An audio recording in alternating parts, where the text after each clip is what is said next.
Good morning, student. Myself, Pradyuman, your physics teacher in Modern International School, Hiswa, for class 9 and 10. Today, just I am going to discuss some topics related with magnetic effect of current. Your topic is magnetic field due to straight current carrying conductor.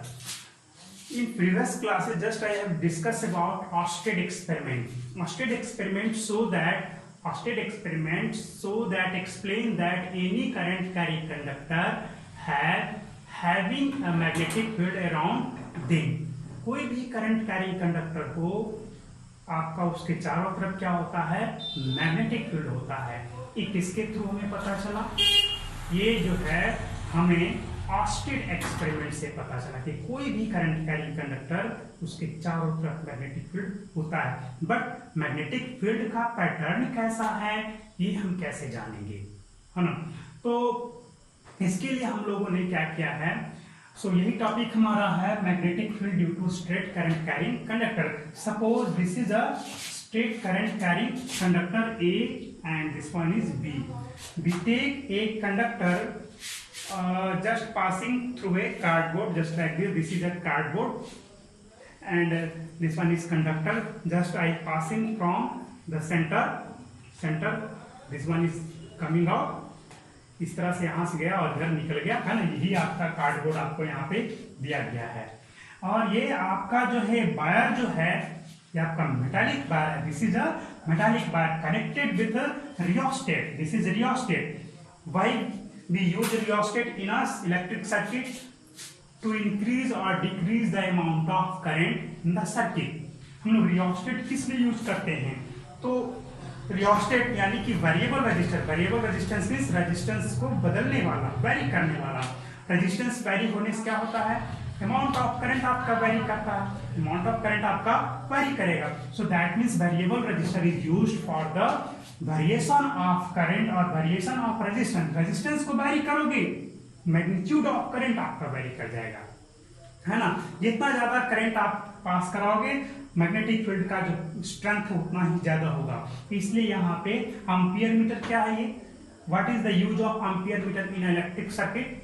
Ampere meter uses for the purpose of measuring the electric current. Electric current को measure करने के purpose से इसे use किया जाता है and this is always connected in series. आइए हम लोग अपनी एग्जांपल पे आ जाए. हमें जो है इसका पैटर्न सीखना है. हमने क्या किया, एक कार्डबोर्ड लिया, उसके सेंटर से एक वायर को पास करा दिया जस्ट लाइक दिस, और कुछ आयरन फिलिंग्स ले लिए. आयरन पाउडर छोटे छोटे टुकड़े जो होते हैं हमने उससे ले लिया और उस कार्डबोर्ड पे जैसे ये आपका कंडक्टर है चारों तरफ इस तरह से स्प्रिंकल इस तरह से छिड़क दिया. यहाँ पे चारों तरफ इसको छिड़क दिया है, इस तरह से रख दिया है ना? तो अभी जो है जो आयरन फिलिंग्स हैं वो रैंडमली जैसे तैसे अपने स्टेट में रखे हुए हैं. But when we close the switch, जैसे ही हमने यहाँ पे स्विच को क्लोज किया, देन a current is start to pass from the conductor from A to B because positive terminal is in this there, so current passes from positive to negative. So इस तरह से करंट पास करना शुरू कर देगा. अब तक जो है ये ऑल आयरन फिलिंग जो है रेस्ट में है, वो जैसे थे वैसे ही है. अब हम क्या करेंगे कि जैसे करंट तो पास कर रहा है, देख रहे हैं कि कुछ भी नहीं हो रहा है, उस केस में हम क्या करेंगे, रियोस्टेट का जो रेजिस्टेंस उसे डिक्रीज करके करंट का अमाउंट बढ़ाएंगे. ये हमारा इसलिए रखा जाता है कि ओवर करंट पास ना हो. रियोस्टेट का एक रेटिंग होता है, एक परमिसिबल रेटिंग होता है, उससे ज्यादा करंट आप इस रजिस्टर से पास करा दोगे तो वो जल जाएगा. तो इसे सेफ्टी के लिए हमने यहाँ पे लगा दिया है, और कितना करंट पास करा उसकी इंफॉर्मेशन के लिए. आइए, तो जब इस तरह से आप करंट पास कर रहे हो, आप क्या करो, इस तरह से तो कंडक्टर है ही, आप धीरे से इस तरह से टैप करो, एक झटका देकर के कार्डबोर्ड जो है उसे टैप करो, वाइब्रेशन थोड़ा सा प्रोड्यूस करोगे इस तरह से टैप करके. तो टैप करोगे इस तरह से वाइब्रेट होगा, तब क्या होगा आपका, ये सारे आयरन फिलिंग जो हैं बार बार टैप करते रहने से एक पैटर्न में ये ढल जाएंगे, एक प्रकार के पैटर्न में, एक सर्कुलर पैटर्न में ये ढल जाएंगे, है ना? तो ये किस तरह क्यों ढला, क्योंकि मैग्नेटिक फील्ड का जो पैटर्न था अराउंड द स्ट्रेट कंडक्टर वो सर्कुलर शेप में था. कैसे आपको ढल जाएंगे, जो देखिए ये तो आपका अभी जैसे थे रैंडम थे, अब जैसे ही आप यहाँ पे टैप करना शुरू कर दोगे ये जो है आपको एकदम एग्जैक्ट इस तरह से नहीं, बल्कि आपको सर्कुलर फॉर्म में ये आपको दिखने शुरू हो जाएंगे। ये सर्कल के जैसा, कंसेंट्रिक सर्कल के जैसा। कंसेंट्रिक सर्कल समझते हो ना, the centre of all the circle is same. इस तरह से सर्कुलर पैटर्न पर ये आपको बन जाएंगे, जो किस चीज को इंडिकेट करता है, pattern of magnetic field around the straight current carrying conductor. ये तो था हमारा, इसके बारे में और भी डिस्कस हम लोग करेंगे राइट हैंड थंब रूल जब पढ़ेंगे तब। आइए कुछ और इंपॉर्टेंट टर्म पढ़ लें।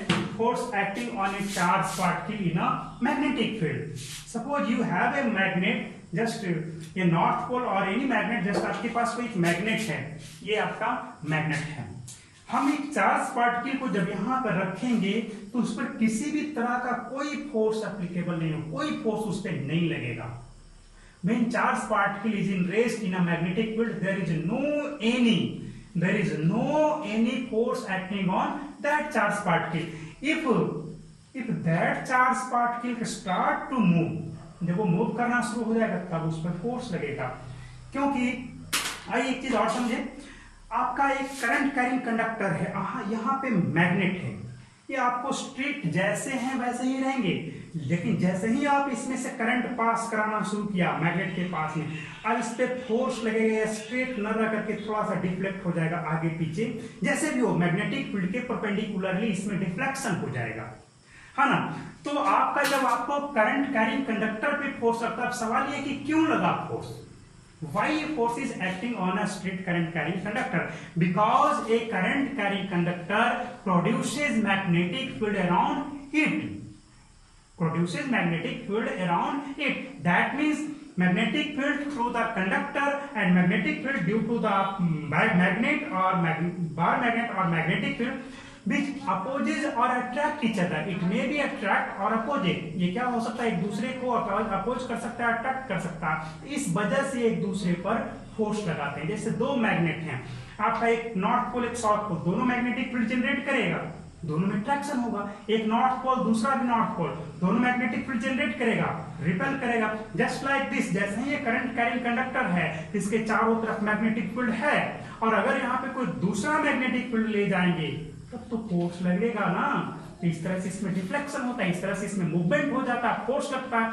In the same way A charge particle also experience forces in magnetic field when it is in motion not in rest. जब आपका कोई चार्ज पार्टिकल रेस्ट में है तब वो मैग्नेटिक फील्ड में किसी भी प्रकार का कोई फोर्स एक्सपीरियंस नहीं करेगा। When they move from through a magnetic field, जैसे ही यहाँ पे कोई चार्ज पार्टिकल है, हम इसको इस तरह से थ्रो करेंगे, चार्ज पार्टिकल है तो मूव करेगा, और इसके थ्रू, इसकी वजह से मैग्नेटिक फील्ड है, ये स्ट्रेट नहीं जाएगा, ये स्ट्रेट नहीं जाएगा, क्योंकि मैग्नेटिक फील्ड में जब ये जाएगा तो ये एक प्रकार का क्या बोलते हैं उसको, इमेजिनरी इलेक्ट्रिक करंट को प्रोड्यूस करेगा, जिसे हम लोग तो अनुभव नहीं कर पाएंगे, जिसे तो मेजर नहीं कर पाएंगे। लेकिन चार्ज पार्टिकल है तो चार्ज पार्टिकल जब मूव करेगा तो करंट तो पास करना ही करना है, तो ये अपनी चारों तरफ मूव करेगा तो अपनी चारों तरफ मैग्नेटिक फील्ड प्रोड्यूस करता हुआ जाता है। इस पे हम क्या करें, 10,000 इलेक्ट्रॉन को इस पे ट्रांसफर कर दे, किसी भी तरह से नेगेटिवली चार्ज पार्टिकल होगा, हम इसको इस तरह से मूव करेंगे तो आपका चार्ज का तो मूवमेंट हुआ, the flow of charge is called current, तो एक करंट भी एग्जिबिट करेगा, है ना। तो इस तरह से फ्री एयर में आपको फ्री स्पेस में जब ये मूव करेगा तो ये एक प्रकार का करंट एग्जिबिट करेगा और अपने चारों तरफ मैग्नेटिक फील्ड भी जनरेट करेगा। ये फील्ड जनरेट करेगा तो इस वजह से मैग्नेटिक फील्ड में रहने पे ये फोर्स को एक्सपीरियंस करेगा। That means A charge particle is experienced a magnetic force when they move in a magnetic field. जब वो मैग्नेटिक फील्ड में मूव करेगा तभी वो फोर्स को एक्सपीरियंस करेगा, otherwise no any force acting on the charge particle. Clear है ये, इसे ध्यान में रखेंगे। अब आगे इसका जो डिस्कशन है और भी बहुत ज्यादा पढ़ना है, हम कुछ और left hand rule, right hand rule, Maxwell right hand thumb rule पढ़ेंगे, Fleming left hand rule, Fleming right hand rule, तब जाकर के पता करेंगे कि कौन से चार्ज पार्टिकल को मैग्नेटिक फील्ड में मूव कराने पे किस डायरेक्शन में डिफ्लेक्शन होगा। So it's all for today's. Thanks for watching.